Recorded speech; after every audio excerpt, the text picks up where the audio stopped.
I have a Synology DS1813 Plus here today, sent in from a customer, and the issue we're experiencing is when I power it on, the blue light just keeps blinking and it never finished initializing. So we're going to open it up and find out what's going on. So I've removed the motherboard out of the device, and the first thing we're going to pay attention to is our CMOS battery. So the reason we always want to replace the CMOS battery is because these devices are about 8 to 10 years old, which is the life expectancy of the battery itself. So if it has not failed, it will very soon. So at this point, it makes sense for us to replace it every single time. So that's what we'll do. You do want to be careful when you remove it. You don't want to break the clip, which I have done in the past, so just be careful.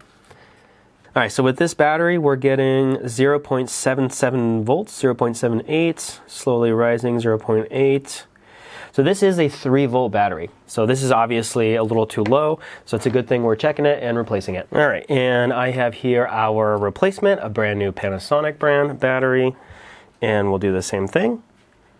And this one is giving us 3.28, and this is going to be our brand new replacement Panasonic brand battery. We should be getting about 3.3, so we're getting 3.287, so that's essentially 3.3. Most new batteries are going to show about 3.3. So we're going to go ahead and put that in. All right, just like that. While this isn't going to necessarily fix it, it is an important and imperative repair, so always replace the CMOS battery whenever you're messing around with these units, especially if you haven't done that yet. All right, so now to tackle the actual issue. We're going to focus on this little daughter board right over here. So let's go ahead and remove it and flip it over. So this little daughter board with the NAND chip has a little clip here. We're going to pinch the sides and lift it up. Just like that. And then the other side, we just lift, wiggle it out. It's just this connector here, so you just lift it off. So on the back side here, we have the U1 chip, which is US Best UT165-L48. And this is the chip that we're going to be replacing to repair the unit. All right, so the way I like to desolder these is by adding some solder to all 4 corners, so on every pin. And this is a very small board, so it moves around a lot, which is a bit of a pain. All right. And then we're going to be using our hot air, and I'm going to use my hot air in conjunction with the soldering iron.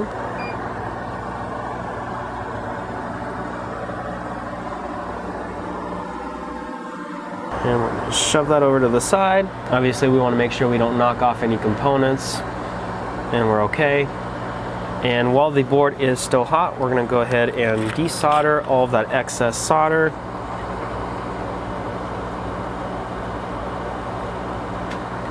Now we'll give it a quick clean with some isopropyl alcohol. All right, so we have our replacement here. So for our replacement chip, I'm going to start by soldering just 1 pin at a time. And we're just going to slide it in. Try to line it up as best I can. Good.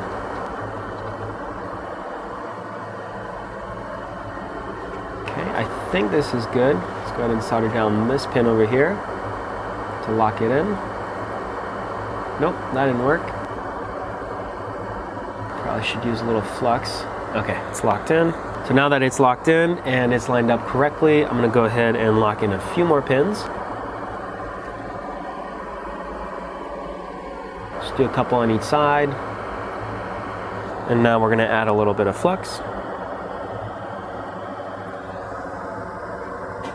And now we can go ahead and spread that solder and properly solder every pin.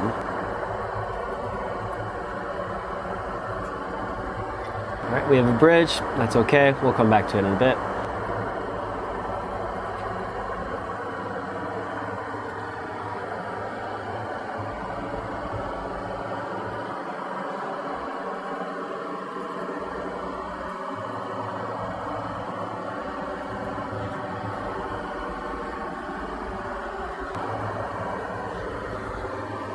And there we go. All right, we did put a lot of flux, so let's go ahead and clean all that up. And before we install the daughter board back onto the motherboard, we'll go ahead and check our work. So I'm going to rake the pins to make sure everything is soldered correctly. So that side's good.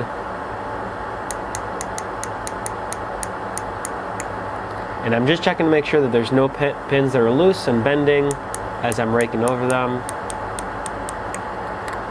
Everything looks good so far.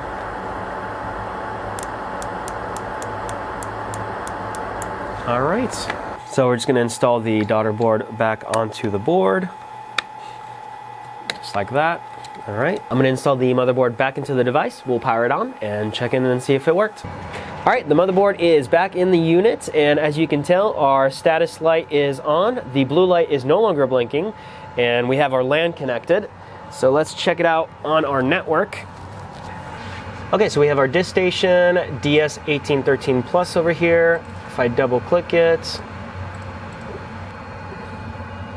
loading, and yep, and we don't have any hard drives in there. We're gonna skip that part. But point is, it is working, it is detected on the network now, so it's fully initializing, and we have another successful repair. If you have one of these units that's malfunctioning and you wanna send it in for us to fix, we'll have links to our website in the video description down below. If you enjoyed the video, make sure to leave us a like and subscribe for more content, and thank you for watching.